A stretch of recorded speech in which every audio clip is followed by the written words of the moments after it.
और शिक्षा मंत्री को रोड पे आकर के सब मेकअप जो पसीना में झड़ रहा है, रोड पे आकर के जो हमसे समझौता करना पड़ा और सरकार को ये फैसला वापस लेना पड़ा कि हम फेलोशिप देते रहेंगे, हम फेलोशिप बंद नहीं करेंगे।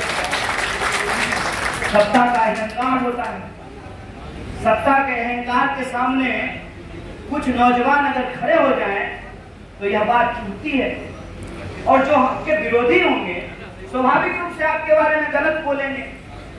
मैं उन चीजों पे कोई सफाई नहीं दे रहा, उनको बोलने दीजिए। मेरा तो उनसे एक सीधा सवाल है। वो कहते हैं कि इस क्षेत्र में हमने 14,000 करोड़ का काम किया है, ठीक है, यही कहते हैं ना। इसका मतलब प्रधानमंत्री जी 14,000 करोड़ भेजे थे। अगर वो काम आपको दिखाई नहीं देता है तो आप सांसद महोदय से मिले अगर, हालांकि लोग कहते हैं कि वो आते ही नहीं, तो अगर मिले आपको तो उनको बताइएगा, उनको पूछिएगा कि 14,000 करोड़ जो प्रधानमंत्री भेजे थे वो कहाँ है, क्या हुआ उस 14,000 करोड़ का, 14,000 कौन खाया? इस सवाल का जवाब आप लोगों को जरूर पूछना चाहिए। और रही बात चुनाव की, तो एक बात मैं आपसे कहना चाहता हूं। देखिए, हमने आपको कहा कि यह जीवन का संयोग है कि हम आपके बीच में उम्मीदवार के तौर पर हैं, लेकिन मेरी यह राय है और मेरी आपसे अपील भी है कि मैं उम्मीदवार नहीं हूं, आप सब उम्मीदवार हैं। नॉर्थ ईस्ट दिल्ली के जो लोग हैं, इस चुनाव को अपने आत्मसम्मान के लिए उनको लड़ना पड़ेगा, अपने हक और अधिकार के लिए उनको लड़ना पड़ेगा। और नॉर्थ ईस्ट के दिल्ली के लोगों को, नई दिल्ली में बैठने वाले लोगों को यह संदेश देना पड़ेगा कि इस देश में जब भी बदलाव आया है तो उसकी शुरुआत यमुना के किनारे से हुई है।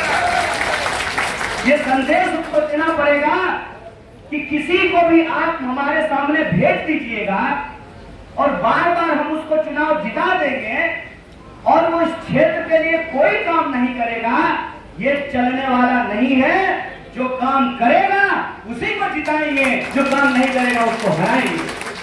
ये आत्मसम्मान के लिए आपको लड़ना पड़ेगा, आपको ये संदेश देना पड़ेगा इस देश को कि दिल्ली के चुने हुए मुख्यमंत्री को जेल में डाला है, ये लोकतंत्र का अपमान है, ये दिल्ली के लोगों का अपमान है। इसीलिए मैं आपसे हाथ जोड़ करके करबद्ध प्रार्थना करता हूं कि आप घर घर जाइए और लोगों को बताइए कि आपके मुख्यमंत्री को इसलिए जेल में डाला है कि महिलाएं जो बस में फ्री चलती हैं उसको बंद कराया जा सके। इसलिए जेल में डाला है कि जो स्कूल है, जो शिक्षा है, जो स्वास्थ्य है, जो रोजगार है, उस सवाल को गायब किया जा सके। इसीलिए मैं आपसे अपील करता हूं कि इस चुनाव को आप अपनी प्रतिष्ठा के लिए, अपने आत्मसम्मान के लिए और अपने हक और अधिकार के लिए लड़िए, ये आग्रह मैं आपसे करता हूं। और आखिरी को सबसे जरूरी बात, एक बात बताइए, ऑलरेडी इनको 303 सीट है ना, तो बेरोजगारी कम करने के लिए 300 सीट काफी था, महंगाई कम करने के लिए 300 सीट काफी था। आखिर ऐसा कौन सा काम है, 15 लाख आपके खाते में पहुंचाने के लिए भी 300 सीट काफी था। ऐसा कौन सा काम है जिसके लिए इनको 400 सीट चाहिए? इनको 400 सीट इसलिए चाहिए कि ये देश में शाह और तानाशाह का शासन लाना चाहते हैं। हमको लोकतंत्र के पक्ष में, संविधान के पक्ष में अपने हक और अधिकार के लिए, अपने हक और अधिकार के लिए लड़ना पड़ेगा। और मैं आपसे मिला हूं, 24 लाख वोटर हैं, मैं सभी मतदाताओं को नमस्कार करता हूं।